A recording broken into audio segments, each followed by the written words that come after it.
लोग बोलते बाबा जी तुम नौजवानों को भड़काते हो, तो क्यों नहीं भड़काओ नौजवानों को। एक बार बताओ, पूरे देश के इतिहास में आज तक एक भी 50 साल के बुजुर्ग का नाम बताओ जिसको फांसी हुई हो? हुई क्या? एक का नाम बताओ। ये दिल्ली में बैठकर चिल्ला रहे हैं, बाला साहब पे भी चिल्लाएंगे, नरेंद्र मोदी पे चिल्लाएंगे, इन पे चिल्लाएंगे, संघ पे चिल्लाएंगे, ये सांप्रदायिक हैं, हमने देश को आजादी दिलाई। पर मैं चैलेंज करता हूं पूरे देश के और पूरे प्रदेश के, शिंदे साहब से सोनिया गांधी से लेकर यहां के मुख्यमंत्री तक, एक कांग्रेसी का नाम बताओ जिसको फांसी हुई हो। मैं चैलेंज कर रहा हूं भाई साहब।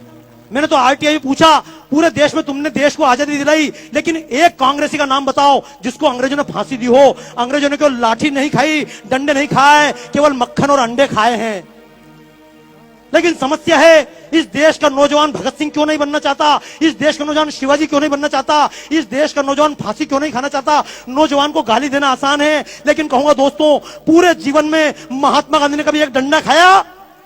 बोलो हाँ या ना? नहीं खाया। जिन्होंने पूरे जीवन में डंडा नहीं खाया, उनके नाम से हमने 1 से लेकर 1000 तक के नोट चलाए। लेकिन जिस भगत सिंह ने फांसी खाई, उसके नाम से हमने 100 का नोट का चित्र नहीं छापा। हमने शिवाजी के नाम से 50 का चित्र नहीं छापा।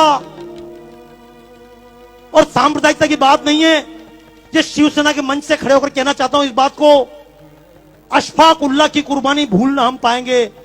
क्योंकि लोग सीधा आरोप लगाते हैं तुम तो मुसलमान के खिलाफ हो, तुम सांप्रदायिक हो। तो एक बात कहना चाहता हूं आज इस पुण्यतिथि के अवसर पर, कि अशफाक उल्लाह की कुर्बानी भूल ना हम पाएंगे। जब अशफाक उल्लाह खान लड़ रहा था आजादी के मैदान में, तो मुल्लों ने समझाया था, कठ मुल्लों ने, अरे अशफाक क्यों इसके लिए जान देते हो, तुम तो मुसलमान हो। तो अशफाक उल्लाह खान ने कहा था, कुछ आरजू नहीं है, बस आरजू यही है, रख दे कोई जरा सी खाके वतन कफन में। मर गया अशफाक उल्लाह खां। लेकिन ये मुसलमान के नाम से वोट लेने वालों ने आज तक अशफाक उल्लाह खां के नाम से 10 रुपए का नोट नहीं चलाया। इस देश की लड़कियां, झूठ मत बोलना, पूछना अपनी बच्चियों से, क्यों लव जिहाद के चक्कर में फंस जाती हैं। लक्ष्मीबाई नहीं बनना चाहती, जीजाबाई नहीं बनना चाहती, कैटरीना कैफ बनना चाहती, दीपिका पादुकोण बनना चाहती। क्यों?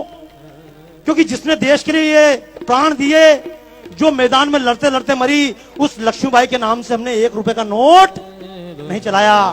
तो दोस्तों, मैं तो एक बात कहता हूं, सरकार नोट भगत सिंह के नाम से चलाए या ना चलाए, हमारे दिलों में छपना चाहिए या नहीं? कितने लोग तैयार हैं? तैयार हो? एक बात, क्यों आप लोग जान ही रहे हो वापस यार? मैं चक्कर में 25% निकल जाऊं, निकलोगे क्या? अच्छा सुनो, देखो एक बात बताऊं, जब भगत सिंह को फांसी दी जा रही थी, मैं शब्द बोल रहा हूं, मैं जब बोलता हूं मंच से, कारण समझ लेना, मेरी जितनी प्रदर्शनियां सब विदेशों में लगती है।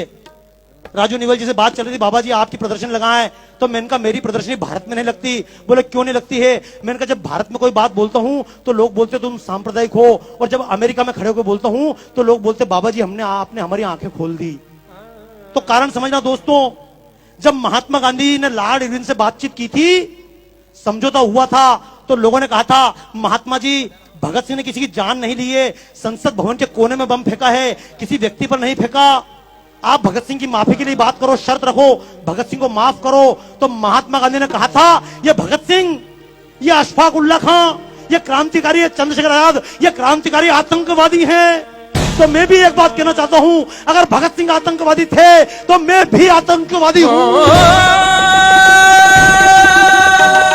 और ऐसे आतंकवादी देश के कोने कोने में पैदा करना चाहता हूं। क्यों? अगर भगत सिंह की तरह आतंकवादी देश में पैदा हो जाएं, तो अफजल और कसाब जैसे आतंकवादी दिखाई, तो बोलो देश के नाम पे आतंकवादी बनना चाहते हो? अभी तक लोग मजहब के नाम पे आतंकवादी बने, जातियों के नाम पर आतंकवादी बने। हालांकि आतंक का मतलब यह नहीं कि बम लेकर निकल जाना, मारोगे किसको मारोगे? देशवासी को मारोगे क्या? लेकिन कम से कम और किसी को मारो मत मारो, अपने स्वार्थ को मार लेना। जब कभी वोट देने जाओ तो जाति देखकर वोट मत देना।